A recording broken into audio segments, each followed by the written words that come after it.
사도신경하심으로 신앙 고백하시겠습니다. 나는 전능하신 아버지 하나님 천지의 창조주를 믿습니다. 나는 그의 유일하신 아들 우리 주 예수 그리스도를 믿습니다. 그는 성령으로 잉태되어 동정녀 마리아에게서 나시고 본디오 빌라도에게 고난을 받아 십자가에 못 박혀 죽으시고 장사된 지 사흘 만에 죽은 자 가운데서 다시 살아나셨으며 하늘에 오르시어 전능하신 아버지 하나님 우편에 계시다가 거기로부터 살아있는 자와 죽은 자를 심판하러 오십니다. 나는 성령을 믿으며 거룩한 공교회와 성도의 교제와 죄를 용서받는 것과 몸의 부활과 영생을 믿습니다. 아멘. 찬송가 418장입니다. 찬송가 418장.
아멘.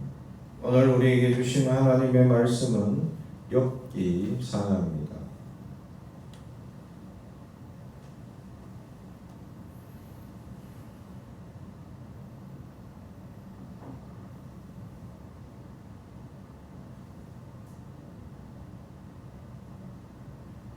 욥기 4장 1절부터 마지막까지 말씀을 저와 여러분이 한 절씩 교독하겠습니다. 하나님의 말씀을 경청해 주시기 바랍니다. 대만 사람 엘리바스가 대답하여 이르되 네가 내게 말하면 내가 실정을 내겠느냐?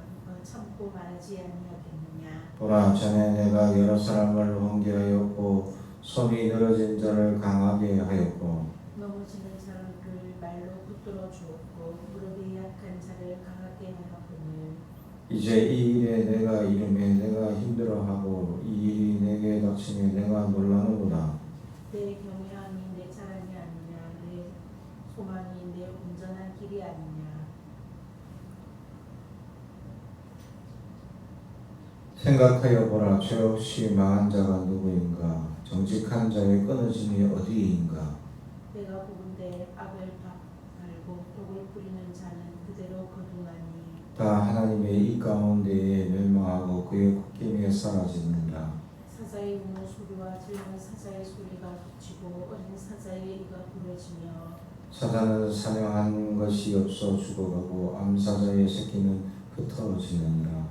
어떤 말씀이 내게 가만히 이르고 그 가느다란 소리가 내 귀에 들렸었나니 사람이 깊이 잠들 때쯤에 내가 그 밤에 본 환상으로 말미암아 생각이 번거로울 때에 두려움과 떨림이 내게 일어나서 모든 뼈마디가 흔들렸느니라. 그때의 영이 내 앞으로 지나매 내 몸이 털이 죽게 달렸느니라. 그 영이 서 있는데 나는 그 형상을 알아보지는 못하여도 오직 한 형상이 내 눈앞에 있었느니라. 그때 내가 조용한 중에 한 목소리를 들으니 사람이 어찌 하나님보다 의롭겠느냐? 사람이 어찌 그 창조하신 이보다 깨끗하겠느냐? 하나님은 그의 종이라도 그대로 믿지 아니하시며 그의 천사라도 미련하다 하시나니 하물며 흙질에 살며 티끌로 털을 삼고 하루살이 앞에서라도 무너질 자이겠느냐? 아침과 저녁 사이에 부스러져 가루가 되며 영원히 사라지되 기억하는 자가 없으리라. 장막줄이 그들에게서 뽑히지 아니하겠느냐? 그들은 지혜가 없이 죽느니라. 아멘.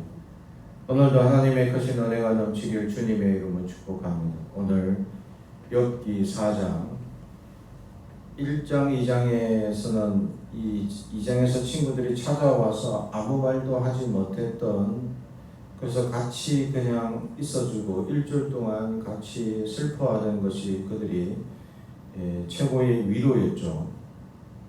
그러다 이 욥의 탄식을 듣는 순간 이제 내가 말하지 않을 수 없다 하면서 드디어 말을 하기 시작합니다. 그러면서 이제 3절에 보면 보라 전에 내가 여러 사람을 훈계하였고, 욥이 전에는 여러 사람들에게 훈계한 적이 있었던 것 같습니다. 그래서 넘어진 자를 강하게 하고 붙들어주고 또 약한 자를 강하게 하고 또 이렇게 힘들어하는 자를 도와줬다. 근데 내게 닥치니까 내가 놀라고 있구나. 탄식을 들으면서 대만 사람 엘리바스가 많은 생각을 했던 것 같아요. 그러면서 지금 내 상황에 지금 놀라고 있다. 이거는 잘못된 것이다 라고 지금 지적하기 위해서 지금 이야기를 시작하고 있다라는 것이죠. 그래서 욥에게 있어서 장점이 있었는데 6절 내 경외함이 내 자랑이 아니냐, 내 소망이 내 온전한 길이 아니냐. 아멘. 욥에게 있어서 온전함 또 경외함이 가장 큰 장점이었지 않느냐. 그 경외하고 온전한 모습이었던 과거형으로 얘기를 하죠. 그래서 이 욥에 대해서 지금 질타하고 책망하고자 하는 것은 온전함이 아니었다. 그리고 경외함이 아니다. 라는 것을 얘기하고자 지금 이야기를 시작하고 있다라는 것이죠. 그러면서 가장 지금 이 엘리바스가 얘기하고자 하는 이야기의 가장 중심이 되는 얘기를 7절에서 9절에서 하고 있죠. 생각하여 보라. 죄 없이 망한 자가 누구인가? 정직한 자의 끊어짐이 어디 있는가? 내가 보건대 악을 밭갈고 독을 뽑이는 자는 그대로 거두나니 다 하나님의 일 가운데 멸망하고 그의 콧김에 사라지느니라. 아멘. 그렇습니다. 이 엘리바스가 가지고 있는 그 신앙은 죄 없이 망하는 사람은 없다라는 인과응보라는 절대적 진리를 가지고 와서 지금 이야기하고 있죠. 아무리 이 진리의 말씀 사람이라도 상황에 맞지 않게 적응을 하게 되면 독이 됩니다.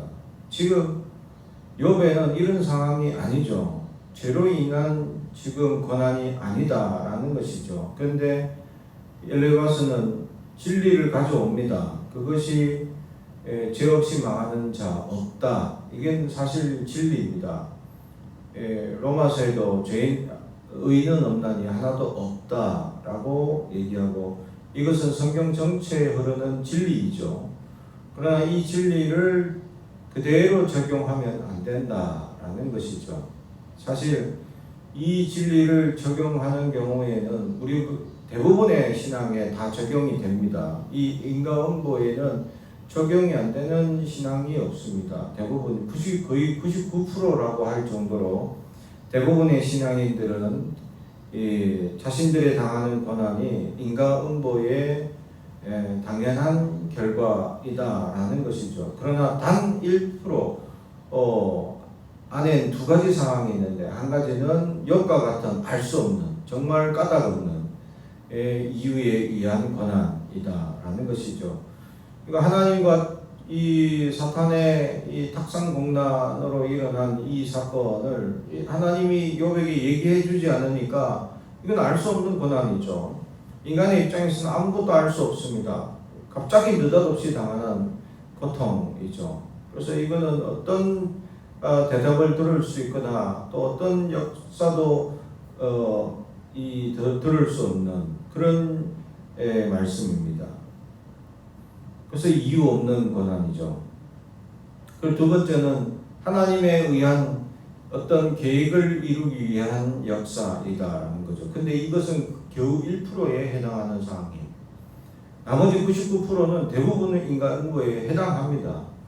그러나 이 99%에 해당하는 상황들 때문에 엘리바스는 당연히 욥도 그 상황에 해당하지 않겠느냐라고 생각해서 하나님의 진리를 기계적으로, 인과응보라는 이 당연한 진리를 이 기계적으로 욥에게 적용하고 있다라는 것이죠. 기계적으로 적용한 것이 문제가 된다라는 것입니다. 사람을 위로하기 위해서 찾아왔다가 단식을 듣고는 바로 이제 바른 말을 하기 시작한다라는 것이죠. 보통 사람들은 자기가 알고 있는 바른 말을 하기 시작하면서 그 사람에게 도리어 더 많은 상처를 주는 사람들이 간혹 있게 됩니다. 아무리 옳은 말이라도 다른 사람들에게 상처가 된다면 하지 않는 것만 못하다라는 사실. 그러므로 우리는 이 다른 사람들이 아무리 이 틀린 일을 하더라도 우리가 거기에 상황에 맞도록 얘기할 수 있는 지혜가 필요하다라는 것입니다. 지금 엘리바스는 진리의 말씀을 기계적으로 욥 상황에 적용하죠. 절대적인 진리를 상황적인 진리 가운데 적용하게 된 잘못 적용하는 자의 모습을 지금 우리가 보고 있다라는 것입니다. 그러면서 계속 엘리바스는 얘기하는데, 사자의 우는 소리 10절에서 11절에 결국 아무것도 아닌 사람들의 무능한 역사, 사람의 무능한 역사에 대해서 비유를 가지고 이야기하고 있다라는 사실이고, 12절부터 마지막까지는 환상에 대한 자신의 경험을 얘기하죠. 하나님의 환상을 봤다. 하나님의 크신 이제 성령의 역사를 자기가 경험을 했는데, 그 영이 자기에게 얘기하기를 17절, 사람이 어찌 하나님보다 의롭겠느냐. 그러니까 아무리 사람이 옳다 하더라도 하나님보다 옳지 못하다. 그래서 모든 사람은 죄인이다 라는 결론에 이르기 위하여 자기가 경험하고 또 영적인 체험을 하는 것을 가지고 비유로 말하고 있다라는 것이죠. 심지어는 18절, 천사라도 미련하다. 지금 이 이스라엘 이 고대 사회에서는 천사는 거의 하나님과 대등하게 무결한 존재로 여기고 있는 상황이죠. 근데 계시의 말씀으로 천사도 참 피조물이기 때문에 하나님 앞에서는 이 미련한 존재, 흠이 있는 존재로 칭하고 있다라는 사실이죠. 이 말씀은 정말로 우리가 볼 때에 맞는 말씀입니다. 흠이 없습니다. 그런데 그 시대에 있어서는 굉장히 놀라운 역사죠. 말도 안 되는 이 진리를 지금 이 상황에 영적 체험을 통해서 깨달은 은혜를 전하고 있는 겁니다. 그 시대에서는 천사는 거의 무결한 존재, 하나님의 직접적인 대리자로 활동하던 존재였기 때문에 거의 무결한 존재로 여겼던 그 존재인 천사를 지금 흠이 있는 존재로 표현하고 있는 것. 하나님 외의 모든 피조물은 다 흠이 있다라는 것을 알려준 영적인 깨달음을 지금 선포하고 있는 겁니다. 그것은 대단한 진리죠. 맞습니다. 틀린 말이 아닙니다. 완전히 진리고 맞는 말씀입니다. 그리고 흙집에 사는 존재, 우리 인간을 얘기하죠. 흙으로 만든 우리 존재가 아무것도 없고 하루아침에 무너질 존재라는 것을 얘기하죠. 그러면서 21절 장막줄을 얘기하는데 우리나라 말로는 장막줄이라고 표현되어 있지만 원어적인 해석은 이 직역을 하게 되면 부요한 또는 풍부한 뜻을 가지고 있습니다. 풍부함이 그들에게서 뽑힌다라는 것이죠. 그들이 가지고 있는 재물, 그들이 가지고 있는 풍부함이 하루아침에 뽑혀 나간다. 그래서 그들은 지혜 없이 죽게 된다. 그래서 이런 인간의 허무함, 아무런 무가치함, 하나님 앞에서 아무것도 아닌 존재임을 완전한 진리를 선포하고 있죠. 그거랑 욥의 고난이랑은 전혀 맞지 않습니다. 상황이 전혀 맞지 않는 거죠. 절대적 진리입니다. 분명한 사실이고 그가 영적으로 깊이 통달한 사실입니다. 그런데 이것이 욥의 배는 전혀 맞지 않는 상황, 이게 문제가 된다라는 것이죠. 기계적으로 모든 자기가 알고 있는 지식과 지혜를 그냥 그 상황에 맞지 않을까 하고 그냥 대입한 결과가 지금 엘리바스가 얘기하는 어리석은 결과가 나타나게 됩니다. 엘리바스는 엄청난 훌륭한 신앙을 가지고 있는 사람입니다. 그리고 영적인 체험까지 있는 엄청난 깊은 신앙을 가지고 있고 진리를 가지고 있는 사람이죠. 천사도 무결하다, 무결한 천사를 무결하지 않다라고 이 영적인 영감을 경험한 사람, 인간은 아무 하나님 앞서 티끌만큼의 존재밖에 되지 못하는 것을 엄청나게 경험한 사람입니다. 이렇게 깊은 영감을 가지고 있는 신앙인이죠. 그런데 이 자기가 경험한 것을 잘못 적용하게 되고 있다라는 것이죠. 자기가 알고 있는 진리, 자기가 알고 있는 이 말씀, 또 신앙적 경험이 자기의 한계성을 벗어나지 못하고 있는 부분을 우리는 알아야 합니다. 내가 알고 있는 신앙과 지금 그 사람이 겪고 있는 고난은 우리가 아무리 대입하고 맞추려 해도 맞출 수가 없습니다. 그 사람이 당하는 고난은 그 사람의 어떠한 환경과 어떠한 어려움 속에 당하는지 우리가 알 수 없기 때문이죠. 그러므로 우리는 어떤 함부로 말로 그들을 위로한다는 것 자체가 어불성설이기 때문입니다.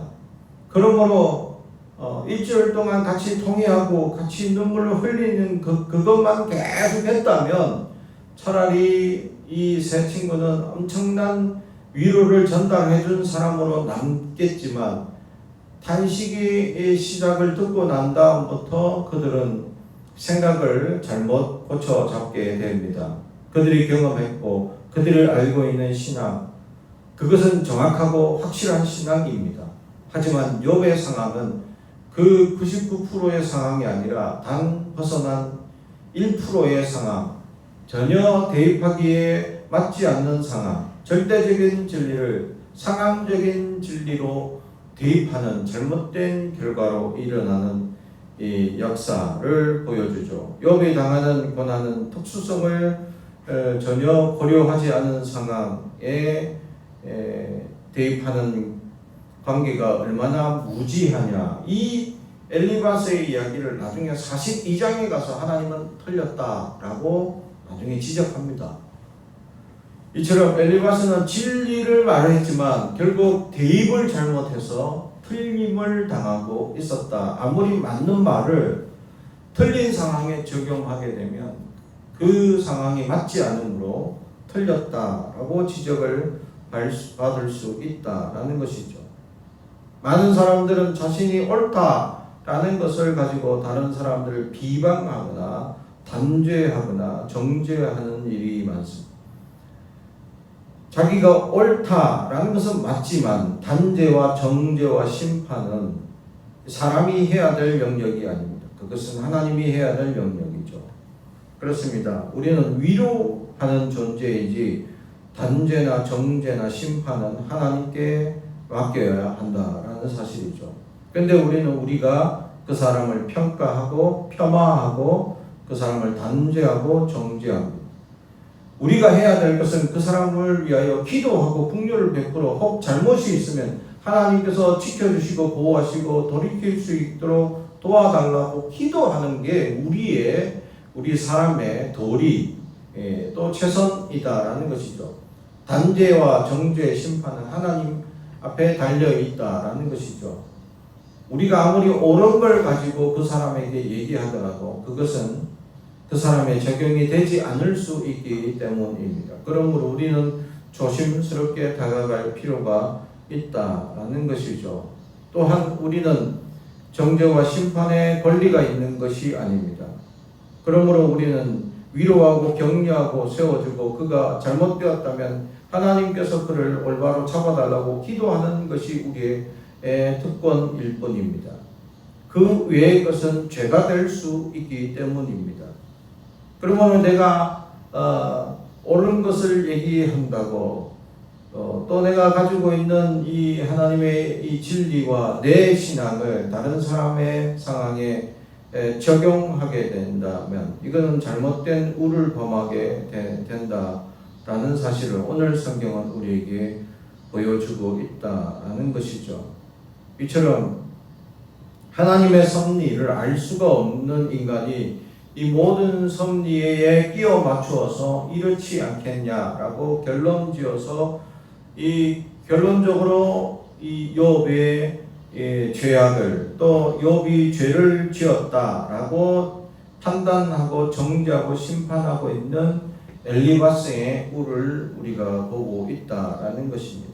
사랑하는 성도 여러분, 우리 안에 아무리 옳은 것이 있더라도 그것이 그 상황에 맞는지 다시 돌아볼 수 있어야 위로와 격려는 그 사람을 깎아내리고 정죄하고 심판하는 것이 아니라 그 사람을 진정으로 세워주고 하나님의 은혜가 임하도록 기도하는 것입니다. 그러므로 우리에게 그러한 은혜가 있는 또 그러한 온전한 위로를 전하는 우리가 되길 주님의 이름으로 축복합니다.